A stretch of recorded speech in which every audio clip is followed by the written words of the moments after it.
13 नवंबर सन 2021 को जहान फानी से कूच कर जाने वाले लेजेंड अदाकार सुहेल असगर जिगर के कैंसर में मुब्तला थे, लेकिन उन्होंने जिंदा रहने की उम्मीद अपने करीब तरीन दोस्त अदाकार आबिद अली की मौत के बाद खत्म कर दी थी। याद रहे कि आबिद अली भी सन 2019 में जिगर के कैंसर के बायस इस दुनिया से कूच कर गए थे। सुहेल असगर और आबिद अली दोनों में एक बड़ी मुमासलत इनकी रोबदार और गरजदार आवाज थी, जो इनकी शख्सियत के सहर को दोगुना कर देती थी। आबिद अली पाकिस्तान में मिनी स्क्रीन के पहले सुपरस्टार तस्लीम किए जाते हैं। सुहेल असगर यूं तो आबिद अली के जूनियर थे, लेकिन इनके फन की पुख्तगी, बरजस्तगी और तनव्वो ने आबिद अली के दिल में इनके लिए बहुत प्यार और एहतराम भर दिया था। बीबीसी के लिए लिखी गई ताहिर सरवर मीर की एक रिपोर्ट के मुताबिक सुहेल असगर 15 जून सन 1954 को मुल्तान में पैदा हुए। सुहेल कहा करते थे कि वो नहीं बता सकते कि उन्हें अदाकारी का शौक कैसे हुआ, लेकिन उन्हें इतना याद है कि वो बहुत छोटी उम्र में ही दिलीप कुमार, बलराज साहनी और अजमल खान जैसे अजीम फनकारों से बेहद मुतासिर थे। सुहेल असगर के करीबी दोस्त नामवर उस्ताद और ड्रामा निगार असगर नदीम सैयद का भी इनकी जिंदगी में अहम किरदार रहा।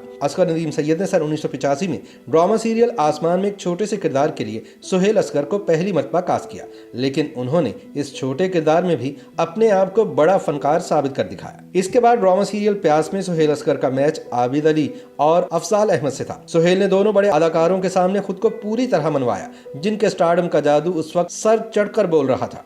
इस ड्रामे में सुहेल असगर का तकिया कलाम था, सदके थीमा हम आदमी हैं जरा वक्री टाइप के। सुहेल ने अपनी जिंदगी मुसलसल जिदोजहद और उसूलों के साथ गुजारकर ये साबित किया है कि वो वाकई वक्री टाइप के आदमी थे। उन्होंने एक इंटरव्यू में बताया था कि सदके थीमा हम आदमी है जरा वक्री टाइप के, ये तकिया कलाम असगर नदीम सैयद ने लिखा नहीं था, लेकिन सुहेल असगर ने जब ये फिक्रा इस किरदार का नफ्सियाती लाहका बनाना चाहा तो राइटर ने बखुशी इसकी इजाजत दी और यूं ये किरदार यादगार बन गया।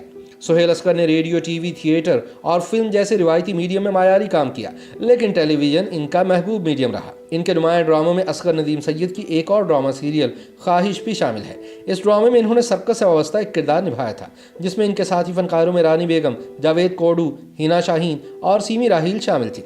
सुहेल असगर का ये किरदार भी कई बरस तक लोगों के दिलो दिमाग पर छाया रहा। मरहूम के दीगर यादगार ड्रामों में चांद ग्रहण, आवाजें, मनचले का सौदा, आग, तेरी मेरी लव स्टोरी, आपकी कनीज, कैसी है दीवानगी और अड़ोस पड़ोस समेत दीगर शामिल रहे।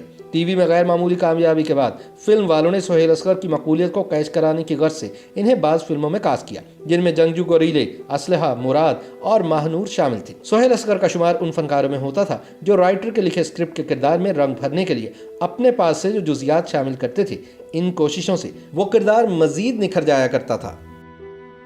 YouTube पर गूगली न्यूज देखने के लिए youtube.com की सर्च बार में गूगली न्यूज टीवी टाइप करें। गूगली न्यूज के पेज पर सुर्ख रंग के सब्सक्रिप्शन वाले बटन पर क्लिक करना ना भूलिए। YouTube पेज पर अपलोड होने वाली वीडियोस से बाखबर रहने के लिए बेल आइकन पर क्लिक कीजिए। आपको हर नई वीडियो के बारे में नोटिफिकेशन मौसूल हो जाएगा।